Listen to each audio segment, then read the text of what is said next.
jogo do abate foi o maior plano que o Kenjaku elaborou nos últimos 1000 anos. Para isso, ele precisou fazer com que diversas pessoas aceitassem reencarnar como objetos amaldiçoados e, quando o momento certo chegou, ele fez com que todos lutassem entre si. Inclusive foi por conta desse plano que o Yuji e os outros tiveram que enfrentar feiticeiros poderosos de outras eras e isso os ajudou a evoluir. Bom, diante disso, já se prepara, porque hoje nós vamos falar dos 11 feiticeiros que o Kenjaku trouxe de volta e explicar cada um deles.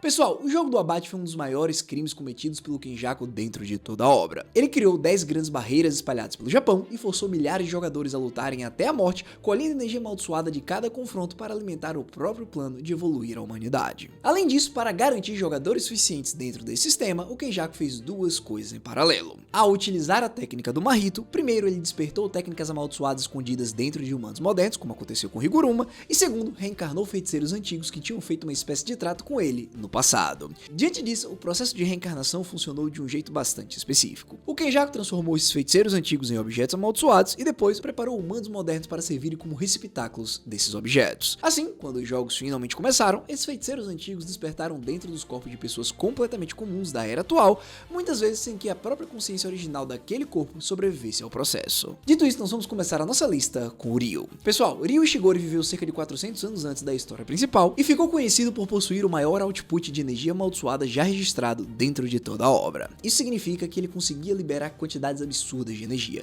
muito acima do padrão de praticamente qualquer outro feiticeiro já apresentado. O Ryu é um personagem movido puramente por satisfação. Ele não busca vingança, não carrega ideologia nenhuma e não cumpre missão alguma. Ele só queria durante a vida inteira uma luta capaz de finalmente saciar a própria fome de combate, e a metáfora que ele utiliza sobre prato principal e sobremesa mostra exatamente como ele enxerga cada confronto, como uma experiência de puro prazer. A técnica dele gira em torno do próprio disparo de energia amaldiçoada, só que nesse caso específico não se trata de uma aplicação básica qualquer. É o resultado direto do maior output já visto na série, permitindo rajadas absurdamente fortes, ataques de longa distância, disparos múltiplos e até mesmo projéteis capazes de perseguir o próprio alvo.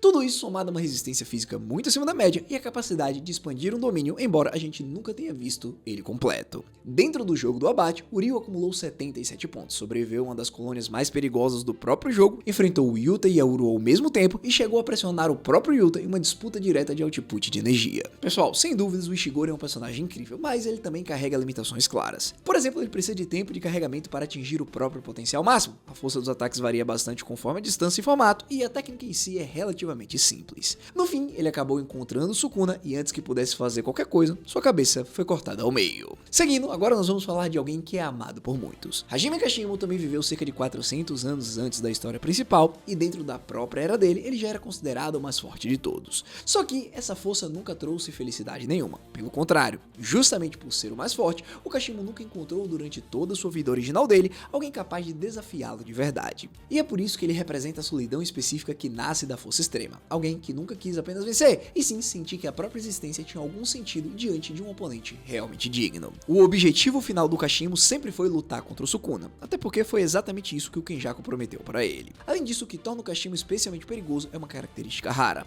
A energia amaldiçoada dele carrega propriedade elétrica natural, o que faz os próprios golpes dele serem perigosos, mesmo sem depender de técnica nenhuma. Como nós vimos, ele transfere carga positiva para o alvo no momento do contato e depois libera energia com carga negativa, criando uma espécie de raio praticamente inevitável, tudo isso sem nem precisar abrir o seu domínio. Dito isso, a técnica inata dele, batizada de besta Michikamba, reconstrói a sua carne para manifestar fenômenos elétricos, convertendo a sua energia amaldiçoada em eletricidade. O problema é que essa técnica só pode ser utilizada uma única vez, porque depois que ele termina, o corpo dele se desfaz por completo, funcionando como um sacrifício final. Dentro do jogo do abate, ele derrotou pelo menos 40 feiticeiros, destruiu o Panda com facilidade, protagonizou uma das lutas mais intensas do arco inteiro contra o Hakari, chegando a quase matá-lo várias vezes, e finalmente enfrentou o próprio Sukuna utilizando a sua técnica final. Infelizmente, ele nunca chegou a demonstrar um domínio, porém tenho certeza que apesar de tudo, ele teve um final satisfatório. Dito isso, nós seguimos agora para uma das personagens mais doidas que existem, até porque ela acreditou realmente que poderia conquistar o coração do Sukuna. Yorozu viveu durante a Era Heian, considerada a Era de Ouro do Jujutsu dentro da própria obra,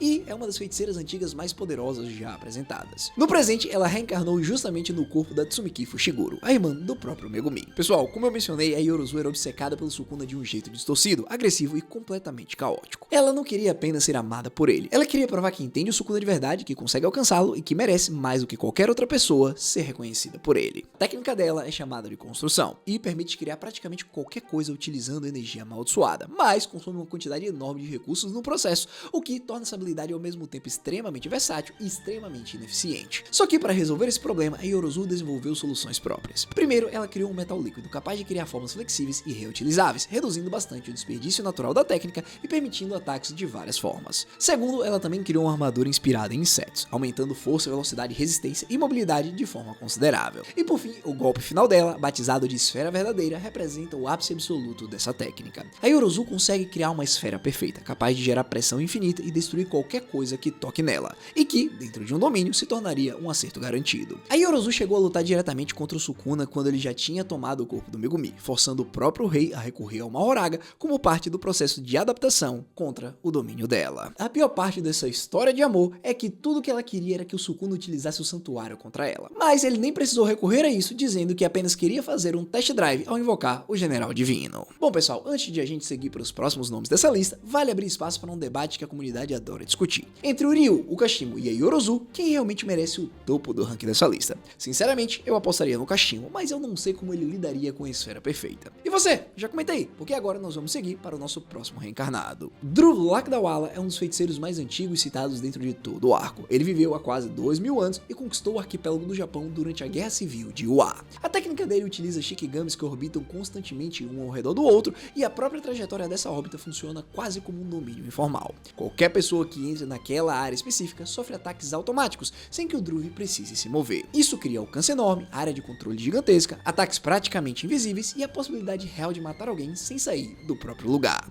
Dentro do jogo, o Dhruv acumulou 91 pontos, matou vários jogadores e foi reconhecido como uma ameaça relevante dentro da colônia de Sendai. Só que no fim ele acabou por ser muito fraco no combate corpo a corpo, porque no momento em que o Yuta chegou para lutar contra ele foi dizimado em menos de um minuto. Seguindo, Takako Uro também vem da era Heian, e ela era líder de um grupo de assassinos conhecido como Esquadrão do Sol, Lua e Estrelas, servindo diretamente ao clã Fujiwara. A Uro veio de baixo, sem nome, status ou reconhecimento nenhum, e por isso o grande desejo dela sempre foi se tornar alguém de verdade. Dito isso, ela serviu ao clã com lealdade, mas acabou traída e executada depois de ser acusada de um crime que nunca cometeu. E é por isso que, como a Uro acredita que o Yuta está ligado justamente ao clã Fujiwara, isso despertou nela uma raiva intensa, já que ela enxergava em Yuta a herança direta da própria família que um dia a descartou sem hesitar. A técnica dela, a manipulação do céu, trata o próprio céu como se fosse uma superfície física, permitindo dobrar, puxar e distorcer o espaço ao redor. Isso permite primeiro uma defesa completa, distorcendo o espaço ao redor do próprio corpo para fazer golpes errarem completamente o alvo, e também possibilita que ela ataque diretamente o alvo utilizando a habilidade Thin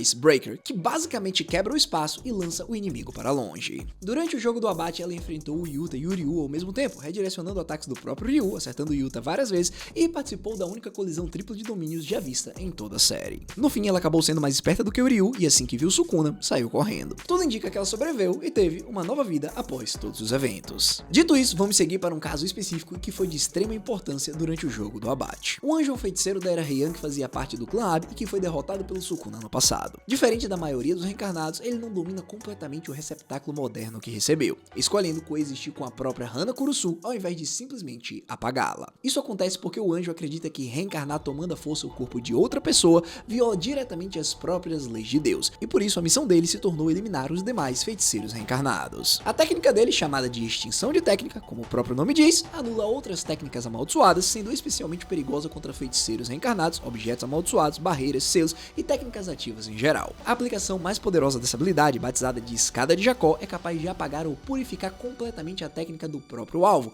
e, contra reencarnados especificamente, pode até separar ou destruir a presença do objeto amaldiçoado escondido dentro do corpo do hospedeiro. Inclusive, assim que o Sukuna tomou o corpo do Megumi, o anjo tentou exorcizá-lo na hora, e fez com que a Hana baixasse a guarda. Basicamente, eles poderiam ter vencido ali mesmo, mas infelizmente o Sukuna é muito mais esperto e sabe se aproveitar das pessoas. No fim, a Hana e o anjo ficaram vivos, inclusive foram importantes durante a luta final em Shinjuku, e muitos acreditam que a Hana se casou com o Megumi, embora não se tenha nada confirmado. Seguindo, vamos falar de Red Star, que apareceu logo no início do arco do jogo do abate. O Red é inteligente, manipulador extremamente analítico e percebe que desde cedo que os jogos não são apenas um torneio mortal qualquer, entendendo que o Kenjaku provavelmente escondia um plano muito maior por trás de cada regra estabelecida. Dito isso, a técnica dele, chamada de recriação contratual, permite transformar recibos e contratos em objetos ou serviços reais. Por exemplo, se o Red possui o recibo de alguma coisa, ele consegue queimar esse papel com energia amaldiçoada e manifestar aquilo na prática, criando armas, invocando buscando objetos e recuperando o próprio corpo como se estivesse usando serviços reais de descanso. Logo de cara, o Red enfrentou o Megumin em uma das batalhas mais estratégicas de todo o arco, sobreviveu ao domínio completo dele e chegou a perceber limitações reais da técnica das 10 sombras durante aquele confronto específico. No fim, o que aconteceu foi que ele não calculou certo o tempo de desgaste da técnica do Megumin após o domínio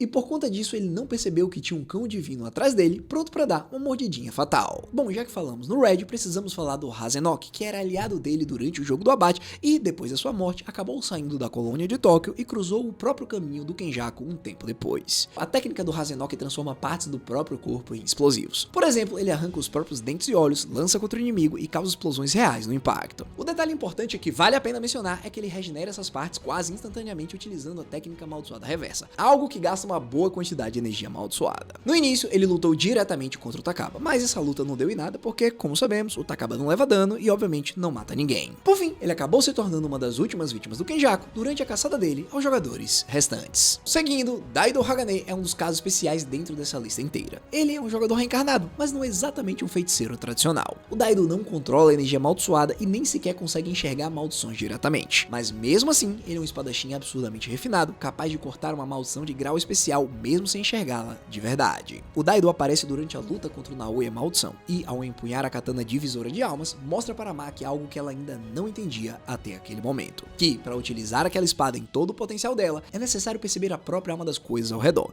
não apenas a energia amaldiçoada envolvida. Pessoal, eu tenho que admitir que de todos os reencarnados, o Daido é um dos mais legais, junto com o Mio. E falando nele, o Mio Rokujushi aparece dentro desse mesmo momento da história, cumprindo uma função narrativa bastante parecida com a do Daido, ajudar a Maki a alcançar um novo patamar de percepção. Ele é praticamente um obcecado por Sumo, e a técnica dele cria um espaço onde o tempo passa de forma completamente diferente. Dentro desse espaço, ele e o próprio oponente conseguem disputar várias lutas seguidas, e é exatamente isso que acontece com a Maki. Ela aceita lutar Sumo com ele, e durante mais de 1000 confrontos consecutivos dentro daquele espaço distorcido, aprende a relaxar, parar de pensar demais e sentir o próprio mundo ao redor dela de um jeito muito mais livre. E então, quando ela finalmente sai do domínio, apenas 1 minuto real havia se passado do lado de fora, mas a evolução dela já era absurda. Foi inclusive naquele momento que a Maki despertou completamente e finalmente chegou ao nível do Toji. E com isso, vamos falar do nosso último jogador nomeado.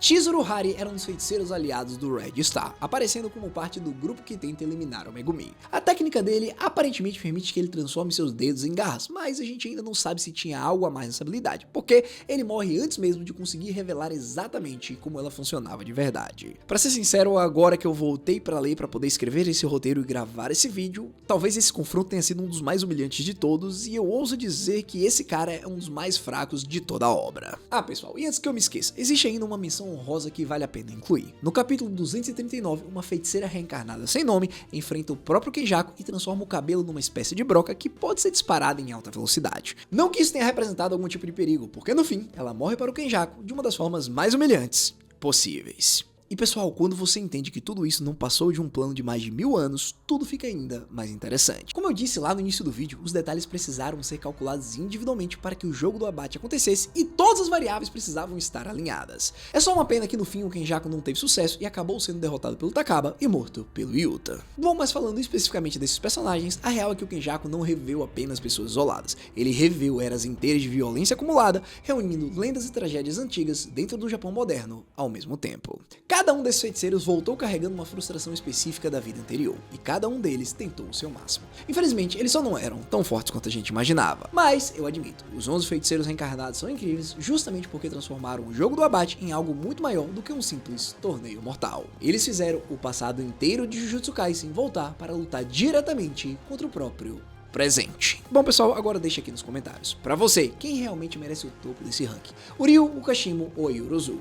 Também, qual desses 11 feiticeiros você gostaria de ter mais informações sobre? E por fim, você acha que algum deles poderia ter representado um perigo de verdade pro Yuji e pros seus amigos? No fim, se chegou até aqui, eu só digo uma coisa, deixa o like e se inscreve no canal. E se você quiser saber como seria se o Gojo tivesse se tornado do mal, clica nesse vídeo que tá aparecendo na sua tela.